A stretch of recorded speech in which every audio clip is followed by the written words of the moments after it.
Hi guys, sitting chilling at the beach. Chilling at the beach.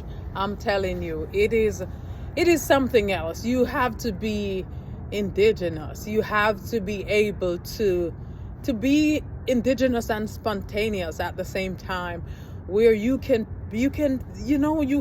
have to have things the same way all the time. It's okay to change up a little bit. So today I'm at the beach. I'm at the seaside, and I'm talking to you from here. And I say I wasn't losing when I accepted the dirt. If you're reading with me, I'm on the last chapter of page 33, and I said quite the opposite. I was accepting the struggle that came with it. I was hoping and believing. I was hoping and believing that every dirt, the little aimed at me, was what God intended for good. The feeling of treachery, the pain, and being looked down upon for being female and a minority were not the last chapters of my book. That is it. They mark the onset of the new age. Each struggle was a risk endurance layer. Every crying session filled with water. So let me flourish. I gotta go back. I gotta go back.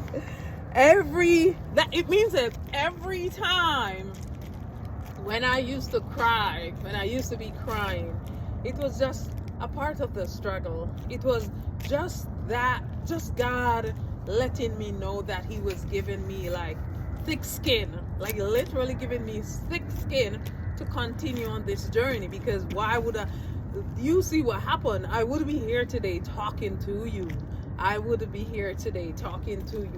I'm telling you, I'm out there and I'm looking for crocodiles. I'm looking for crocodiles at the same time.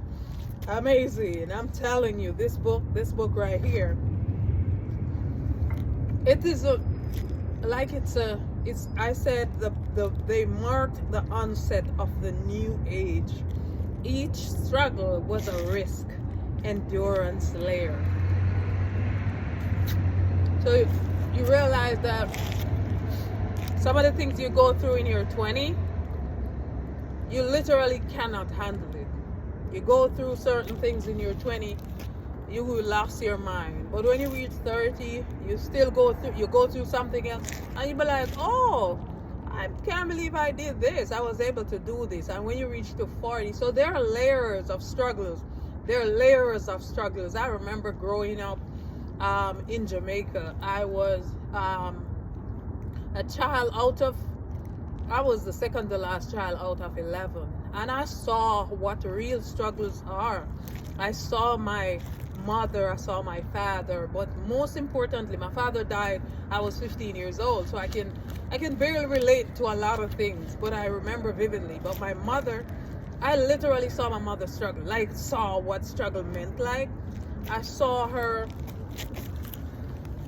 didn't know where the food was coming from for her kids. She didn't know. She would say to us like, I don't know what I'm gonna give you all tonight for dinner. And then she would go to the market, and then she would come back, and then she would have food. That means she withstood the struggle, knowing that she didn't have nothing to give us, but she still fought that. She went out and made a way. And I know she wasn't selling her body. Went out there, and the little that she sold, she used it to buy food for us. So we literally knew what struggle was. We saw it. We literally saw it played out before us. I remember when my father died, the land that my father died, that land that my father had, when we checked the land out, we could not own that land. We had so much land. That time, my father owned the land in Westmoreland, and they walked away from the land. And because of the same societal norms and family chaos, and my father said, listen, I am not going to be a party to this. And he walked away from that and leave all the land down there to let them have it. The Tomlinson's family, they can have all the land in Westmoreland, Jamaica. My father didn't want that. He wanted peace, which is what I strive for every single day. to have the peace of God walking around with me every single day, because I don't want to be hateful, and the things of this world are temporal. I am pressing towards eternal stuff, not temporal stuff. And so I saw my father waited. My mother literally said, you know what, I'm not even fighting over that land either. I'm gonna let them have it all. So when my father passed away, my mother ended up with the land that we had in Mile Gully, in Grove Place. And that land, when my mother thought that land, no, we were able to build on that land. The house that we owned was not ours. It was just chaos, man. Just literally chaos. So we ended up without no place to live. Listen, let me tell you something. You don't hear my story yet. Wait till the other book drop. You don't really hear the detail of my story, but wait till the other book drop. Listen, I'm gonna jump over here, and then I drop this on Facebook, because I won't be able to. I may go live, but I won't be able to go in detail. Yet on a broader scale, the soil signified the deep linkage I had with my origins. I just talked about that. My people, it reminded me for the first time that I'm not the beginning of my story.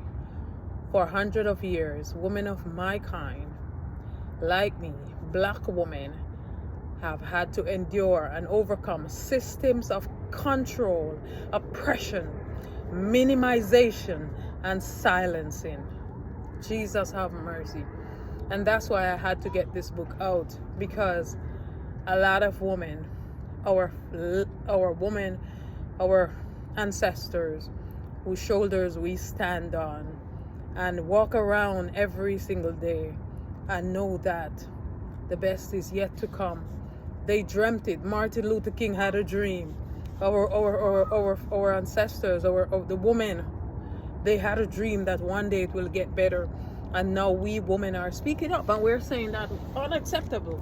You can't just take me and just cast me out as if I'm a nobody, and you don't own this earth. You don't own this earth. God is, the last time I checked, Psalm 24 tells me that the earth is the Lord's and the fullness thereof, the world and they that dwell therein, because he has founded it upon the sea and established it upon the flood. He said, who shall ascend in the hills in the house of the Lord? He that hath a clean hands and a pure heart. I had was to plug that in.